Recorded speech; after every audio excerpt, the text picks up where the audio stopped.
So I'm in the forest at the top of a mountain. Well, almost at the top of a mountain. And so just like here is a variety of some of the rocks. Just in one little spot. All the varieties of different rocks. Like this one looks like a beach rock. It's so smooth, like it's been tumbled. It's so smooth, yet it's up here, top of a mountain. And you've got sandstone. This is very brittle, it could break apart. So sandstone. I found these all in one little spot, okay? This is granite and mica in matrix, okay? Same here, but you've got some more pattern and you've got more veins, okay? So wherever you see something that's a little more shiny, that's like a mica. And then you've got anything red is rusty and therefore is oxidized. So it's got an iron content in there with the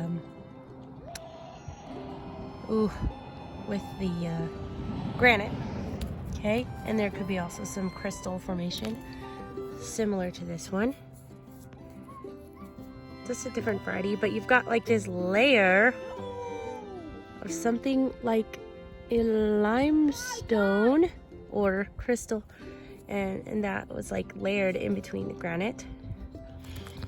This one's a little more smooth, again like this beach rock. It's been smoothed out a little bit, and it's orange and rusty, and it has some very shiny quality to it. So you don't know if this could contain gold in it, because gold oxidizes in the veins of granite and white crystal rock formation. This one is my absolute favorite find of today. They're playing their games back there. But I got this agate stone. I believe it's agate. It's just a white agate stone. It's just beautiful. And it's rusty red on one side. But again, polished, pretty smooth to be up here on the mountain. This went through a whole lot more transformation than did this stone or this stone. It's a larger fragment. And here you have, you know, a combination of your mica and granite and white quartz type of granite. I might be off in some of my classification, but what I just want to show and amaze you all with is the fact that you can find such a variety of stones in one little spot. Right up here in the mountain. And just if the rocks could tell the story of what layer of the mantle they were in, or what layer of the crust they were in before something extravagant happened to bring them way up here to the top of the mountain, we can understand the history of Earth's formations a little better just by looking at the rocks. Like, amazing.